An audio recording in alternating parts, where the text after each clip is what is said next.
Magandang araw. Makinig po tayo kay Atty. Kapunan ng impeachment upang mabigyan tayo ng linaw. Abogado ito. Magaling na abogado. Para mabigyan tayo ng linaw sa iba't ibang usapin sa impeachment ni Sara, asawa ni Mans Carpio, para makaintindi tayo, maunawa tayo. Wala tayong pinapanigang political color dito, kaibigan. Kahit naka-green ako, walang political color dito. Siguro, alam niyo naman, na-identify yung kulay green na yan, pero hindi ako doon. Ang gusto ko, yun totoo. Kasi ako nagpapasweldo sa kanila. Taxpayer ako. At the age of 20, nagtrabaho na ako sa private. Hindi ako nagtrabaho sa gobyerno. Bayad ng bus, buwan-buwan, bayad, puro ng bayad. Pakinig po tayo. Ito ni Kapunan. Si Attorney Lorna nandiyan pala eh. Attorney Lorna V. Attorney Lorna Kapunan. The one and only. The one and only. Counsel for the prosecutors at founder and senior partner po ng Kapunan and Castillo Law Office. Oh, ang tagal ko na hindi na-interview si Attorney. Kayo kasi palagi yung ginigil si Attorney nandito sa studio dito sa studio. Love tayo niyan. Attorney Lorna, magandang umaga po sa inyo, ma'am. Good morning sa Dynamic Duo at happy anniversary. Thank you po. Maraming salamat. Thank you, ma'am. Tingnan mo pa daw, make-up free si Attorney Lorna Kapunan. Tingnan mo naman ang kutis. She woke up like that. Oo. Oh.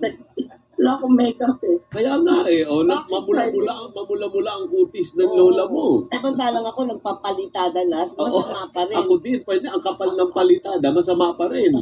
Si Attorney Kapunan, wala pang palitada. Mamula-mulat na. Ay, nako. How to be ganyo kasi parang hindi pa ako time mag-makeup. Attorney Lorna, makibalita lang po kami. Ano po? Were you offended na kinol yung attention mo ng Senate Impeachment Court nung, what was that? Wednesday? Wednesday. Ay, hindi po. In fact, I was flattered. Kasi I always say, alam mo, ang opposite ng love ay hindi hate. Ang opposite ng love ay indifference. Pag nung sabi ko, dined mo ako dito that night that I gave my manifestation. Yung pala, dinadigest nila. No, kaya it was the end of the day, in fairness to them. Everybody was so tired, everybody wanted to go home, and they didn't expect this, no? They probably expected that after our huddle, we would say, postpone natin, defer natin to tomorrow, our next witness, no, si Attorney Lopez, no? And I don't think they expected the manifestation that we would forego with testimony of two of our witnesses. Siguro nag-sink in lang yung natulog sila. And then manifest nila the next day. Or they probably thought, I don't know, I don't want to second guess them. Yeah. But to your question, no, I was not offended. In fact, I was flattered that they deferred to me. But did you go overboard? Kasi yun ang sinasabi niya, sumobra ka pag sinabi mo withdraw, wag mo na sabihin na nag-withdraw dahil na-establish naman na ganito, umiyak si ganito. Huwag na raw ganun. Pag-withdraw. Tapos ang usapan. Hindi po pwedeng pag-withdraw, no? Because this is an impeachment court. Kung sa regular court nga, pag hindi kami nagpipresent ng witness, no?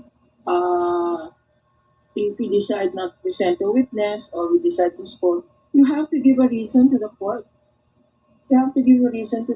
Otherwise, they will say it is arbitrary, it is abuse, it is dilatory, ganyan, no? So, to us as our oath of lawyer, my oath of lawyer, as a lawyer, we owe it to the court to be candid and to say the reason. Kasi otherwise, magiging abuse of process yun. Bakit nyo sinampi na itong dalawang witnesses tapos hindi nyo pala gagamitin?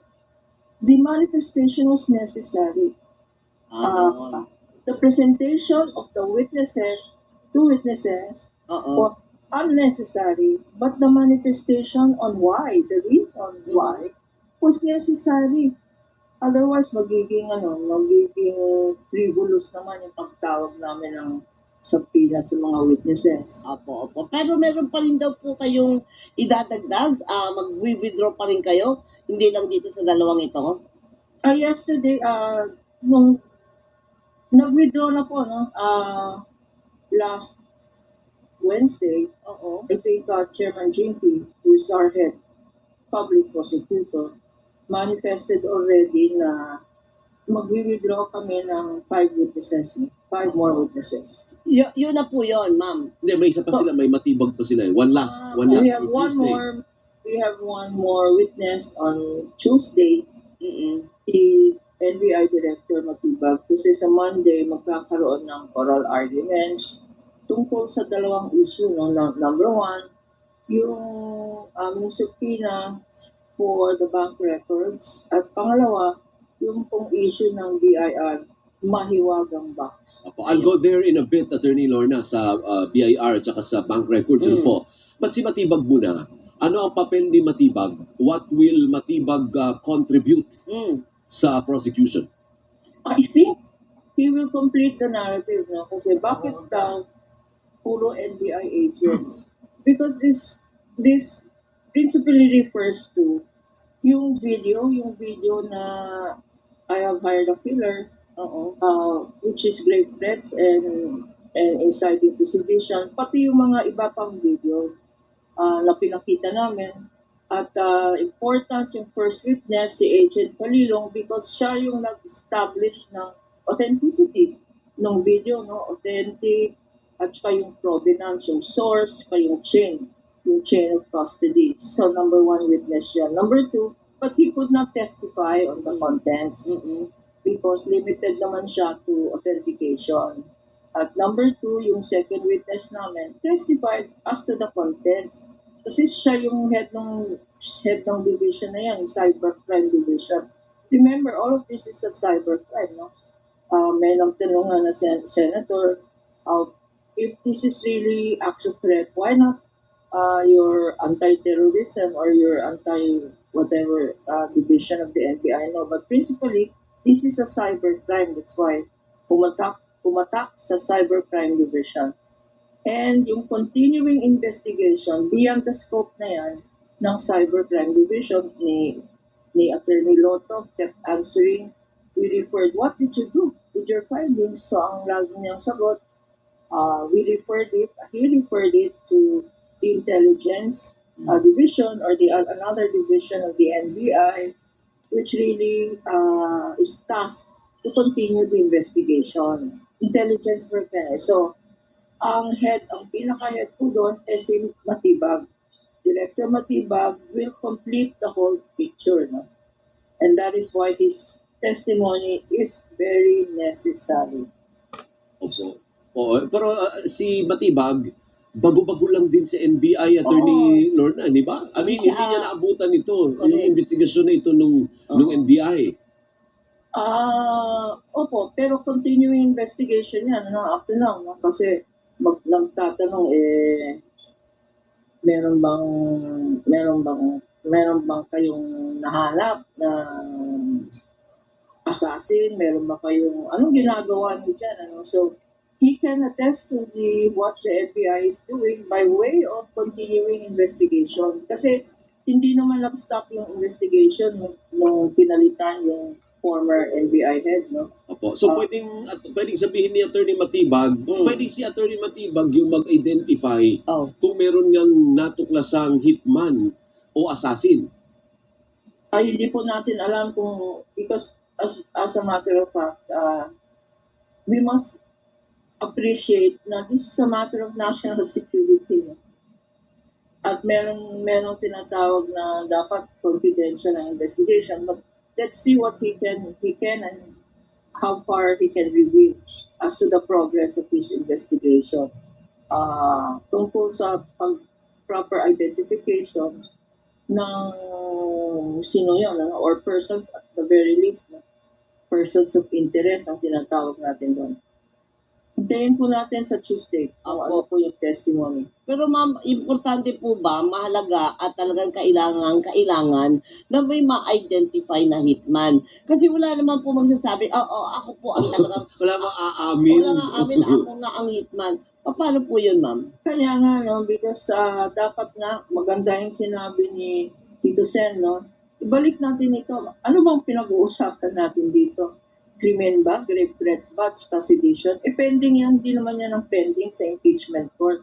Pending yan sa DOJ. And that is why the NBI submitted their findings to the DOJ. Meron silang investigative report. Separate nga ang investigation ng Department of Justice. Dito sa impeachment court, hindi kailangan. Ang tinutukoy natin dito, yung actuations ba? Yung mga actions, yung mga salita ng isang vice-presidente, not only to her audience there, no? Not only in front of Attorney Lopez or in front of the media, but in front of the whole country, may international audience pa yan. Yun, Na-feature ma'am. po tayo abroad. Is this happening in the Philippines? A vice president threatening the president, the first lady, and even the speaker of the house. How is this happening? Na-feature tayo. Now, ang question is, hindi ba betrayal yan sa public trust? Hindi lang ng mga kababayan natin. It is not an attack, it is not only a personal attack, it is an attack on the institutions. Tinira mo yung head ng House, Oo. ng Congress, tinira mo yung Presidente Pilipinas. So, that is betrayal of your oath of office, betrayal of public trust dyan, hindi ba? Hindi lang yun. You are showing behavior. Are you fit to be president? Kung ang default reaction mo, if because she has been shown to say, walang kwenta tong administration natin, kayo dyan sa Congress, mga kurakot naman kayo, etc., etc.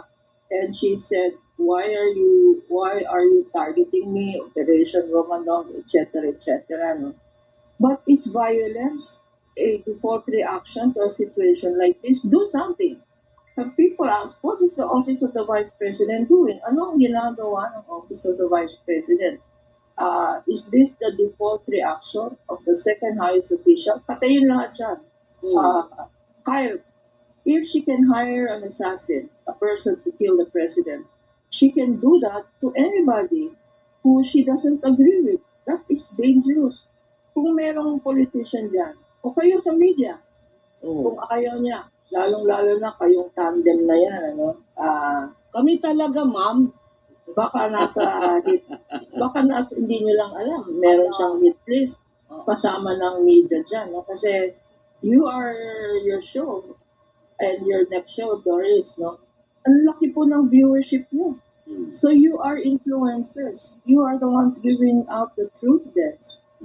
Paano kung nasa target list na kayo? Kakausapin ba kaya ng isang vice president? Hindi. Kakaya na lang siya ng assassin to kill you. It will be a whole culture of violence, a culture of impunity if we continue with this. So ibalik natin sa bakit nga ba dito natin pinagsasabi itong mga ba't hindi kayo pumunta sa RTC at sa MTC? Hindi po yan ang point. And the defense has attempted but failed to show na dapat finahin na lang to sa MTC or RTC, no? That's not the whole point. And whether it is deliberate or not. Kagaya ng I'm sorry to point this out. Anong kinalaman ng mga typo errors sa isang investigative report, sa isang impeachment hearing? Iski na magbilang kayo ng sangkatutak na typo errors na yan in the investigative report. How will it be material in an impeachment court when you are talking about the fitness? Kanya hindi na rin namin ipipresenta yung psychological expert because as we say as lawyers, the thing speaks for itself. Hmm. Kailangan pa bang tanungin na normal conduct? Hmm. In fact, dati in one of my interviews, sabi ko, parang lutang siya. Tama. Yung dito sa Tuesday, hindi pala Tuesday, after Tuesday, Hmm. yung tungkol sa mga bank at saka BIR records, ito, mas matindi pa ba ito kesa doon sa una nating ipinisenta about her temper? Oo. Partner, ang susunod kasi, ito records na talaga, mga papel ito na hindi mo na pwedeng pasinungalingan Oo. pag talagang totoo na meron kang unexplained wealth. Kasi Attorney may Lorna. resibo. Kasi may resibo ito. Oo. eh. Tama. Mm. Tama po yan, because the documents, res ipsa loquitur ang tawag dyan. The documents speak for themselves. Ang document, hindi naman pwedeng, opinion lang yan ng bangko. No? Because in the first grave threats, although they admitted, they used the same video that we used, the defense. Ang sinabi nila, iba naman, oo, inaaman nila. Incidentally, yung pinagdibatihan na implied admission, hindi po implied admission yung ginawa ng Vice President when she said, ako yan ang nasa video. Confession yan. Okay. Hindi ba? Kung ang perspective natin if in fact, if this were a criminal case, no, at nagsabi, oo, ako yung nasa video, oo, ako yung nasa crime scene na yan, oo, sinabi ko ito. Anong tawag doon? Confession.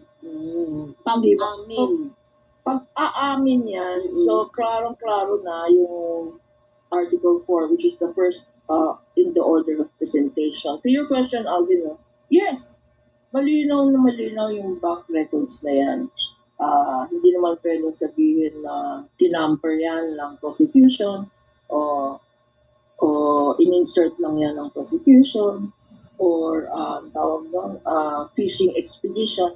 Hindi po nag-fishing expedition. Lumabas na yan sa hearing sa Quadcom last year at lumabas na rin yan sa hearing ng House Committee on Justice. No? At yung bank records na yan, they were referenced in the AMLA report na lumabas din kasi sa AMLA, banks are required to report to the Anti-Money Laundering Council yung mga suspicious tsaka yung mga covert transactions na. So, nakalagay na rin yan sa AMLA report. No? This is a verification lang, a confirmation of what is stated in the report ng AMLA na napresenta natin. Sige. Ngayon, pwede pang buksan yung bank records na yan, pwede mong usapin na yes, kasi this is an impeachment court. Hindi po pwedeng gamitin ng defense yung tinatawag ng data privacy, no? Or the right to privacy. Because precisely, kung tignan natin yung data privacy law, or tignan natin yung mga plunder laws, no? The clear express exception is if it is needed in an impeachment proceedings. So exception yan sa batas, whether on the legal, whether based on legal arguments or on facts. I don't think pwede nilang i-exclude yung bank records at saka yung BIR. Kasi yung BIR naman, what do they have to hide? Bakit ayaw nilang pabuksan? Meron ba silang tinatago, no? The actions of the defense, no, is not consistent with the claim to innocence. If you are innocent, gusto mo, sige, labas nyo na lang yung lahat ng ebidensya mo. Kung walang tinatago. Wala naman kaming tinatago, labas nyo na lang lahat yan. Opo. Attorney Lorna. Yes po. Pasensya na, ubusan tayong oras. Pag si I'm Kapunan sorry pala kasi kakausap. masyado ako madaldal. Hindi, Sorry. okay lang yun. Okay lang Yan yun. ang But one of these gusto days, namin. sa akin ka naman pumunta. Dito ka naman mag-live sa programa. Opo. Although At, too early. Taga saan ka ba? Are you from Quezon City or Summer South?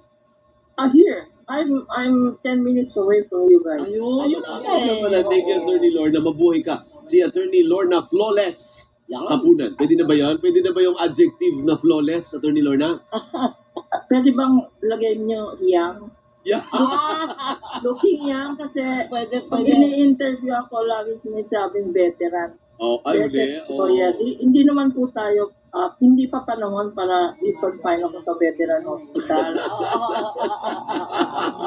Young and flawless. Young once upon a time. Yeah. yan. Pero lumalaban pa, no? In other words, sa salitang kanto, partner, Oo. may asim pa. Oo. Pwede ba yun, May attorney? asim pa. Hindi ka asim-asim. Huwag na lang asin kasi may anong sexual connotation. May sexual connotation ba yun? Pwede naman astig. Astig. Ayan. Attorney Lorna Astig. Flawless Young Kapunan. Thank you. Maraming salamat po, ma'am. Maraming salamat. Thank you, Si ma'am. And Attorney have a nice Lorna. day. Thank you. Have a nice day, ma'am. Si Astig Kapunan, partner. Yan na narinig natin na matututo tayo sa mga batas. Yan ang maganda eh. Matuto tayo sa batas. No, kung kayo hindi nyo gusto, ako gusto ko. Kaya nga, kahit audio lang. Diba? At least, salita ng mga abogado. Kaya nga, sige po, hanggang dito na lang ang ating video. God bless po sa inyo lahat. Lagi po yung magdasal dahil may panahon, dahil sa yan ninyo. Hindi lang yan ninyo, mainit ang panahon sa politika at senado. Bye-bye.